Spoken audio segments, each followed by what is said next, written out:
Таны өдөр бүр өмсдөг хүүдий ямар түүхтэй вэ? Сайн байцгаана уу? Та бүхэнтэйгээ дахин уулзаж байгаадаа маш их баяртай байна. Өнөөдөр бид түүхээ маш танил нэгэн зүйлээс эхлэе. Та бараг өдөр бүр өмсдөг. Гэхдээ тэр бүр бодож байгаагүй зүйл. Хүүдий. Та яг одоо ч өмсөж байж магадгүй. Эсвэл таны хамгийн дуртай, хамгийн тухтай хувцасч байж мэднэ. Гэхдээ энэ энгийн харагдах хувцас яаж дэлхийд даяар танигдсан утга учир, бэлэг тэмдэгтэй зүйл болсон юм бол зүгээр л хэрэгцээ. Хүүдний түүх өнөөдрийн шиг загварлаг ертөнцөөс эхлээгүй. Олон зууны өмнө дундад зууны Европт хүмүүс толгоогоо хашгирсан нөмрөг өмсдөг байжээ.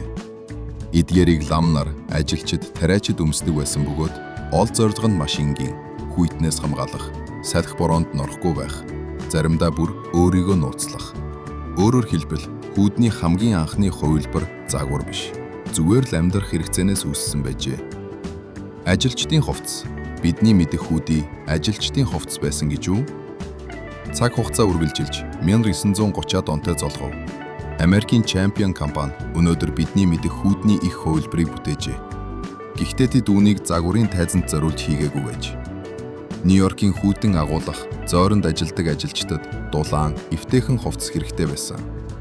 Ингээд зузаан даавуу материал, толгой бүрхэх малгайтай цамц, анхны хүүдэд sweatshirt буюу хүүдий төрсөн.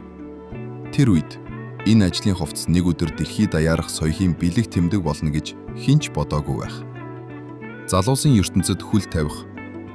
Удалгүй хүүдий ажлын байрнаас халан гарч, сургуулийн орчинд руу орж ирэв.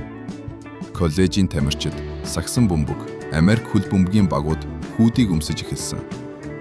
Энэ нь дулаахан төдийгүй, хөдөлгөөнд цаад болохгүй, бас багийн өнгө төрхийг илэрхийлж чаддаг байлаа. Ингээд хүүдий анх удаа identity, өөрийгөө илэрхийлэх хэрэгсэл болж эхэлсэн. Гудамжнаас төрсөн хэв маяг. 1970-80-аад онуудад Нью-Йорк хотод шин соёл төрж байлаа. Хип-хоп, брейк бүжигчид, граффити зурдаг уран бүтээлчид, рэп дуучид тэд бүгд хүүдийг сонгосон. Яагаад? Учир нь хүүдий чөлөөтэй, хямд, бас анзаарахдаггүй байх боломж олгодог. Удалгүй энэ дүр төрх дэлгэцдээр гарч ирэв. Рокки кинонд ол дүр гудамжаар гүйж, хүүдийг өмссөн тэр зураг, хүч чадал, тэсвэр, тэмцлийн бэлэг тэмдэг болсон. Ингээд хүүдий зүгээр нэг хувцас биш, өөрийгөө илэрхийлэх дүр төрх болж хувирсан. Эерэг эсвэл сөрөг. Гэхдээ бүх хүн хүүдийг эергээр хүлээж аваагүй мэдээж. 1990-с 2000-аад онуудад нийгэмд хүүдийг с ижигтэй, аюултай, гэмт хэрэгтэй холбоотой мэт ойлгох болсон.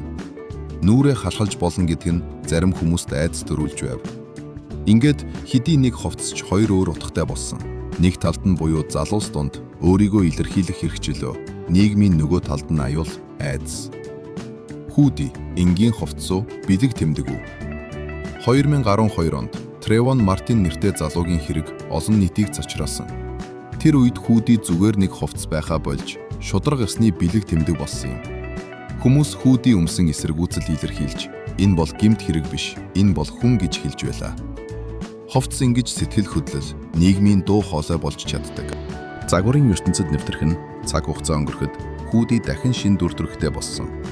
Өндөр загварын тайзанд гарч, тансаг брэндүүдийн цуглуулгад орж ирэв. Дизайнеруудын дундаас Virgil Abloh гудамжны соёлыг тансаг загвартай хослуулж чадсан байна. Ингээд хүүдий гудамжнаас лакшери дэлгүүрийг хүртэл аялж чаджээ. Өнөөдөр хүүдий бидний өдөр тутмын нэг хэсэг. Өнөөдөр хүүдий хаа сайгүй байна. Оюутнууд, тамирчид, аялагчид, бүр технологийн компанийн захирлууд хүртэл бүгд өмсдөг. Яагаад? Учир нь хүүдий зүгээр нэг стил биш. Тав тух, өөрийгөө илэрхийлэх байдал, заримдаа бүр хамгаалалт. Дараагийн удаа та дуртай хүүдийг өмсгөд санаж яваарай. Та зүгээр л дулаан хувцас өмсөж байгаа биш. Та зууны түүх, утга учирын давхаргуудыг, хүмүүсийн амьдралын хэсгүүдийг өмсөж байна. Хамгийн энгийн зүйлч, хамгийн сонирхолтой түүхийг агуулж чадна. Хэрвээ энэ видеог таалагдсан бол лайк дарж, subscribe хийгээд бусадтай хуваалцаарай.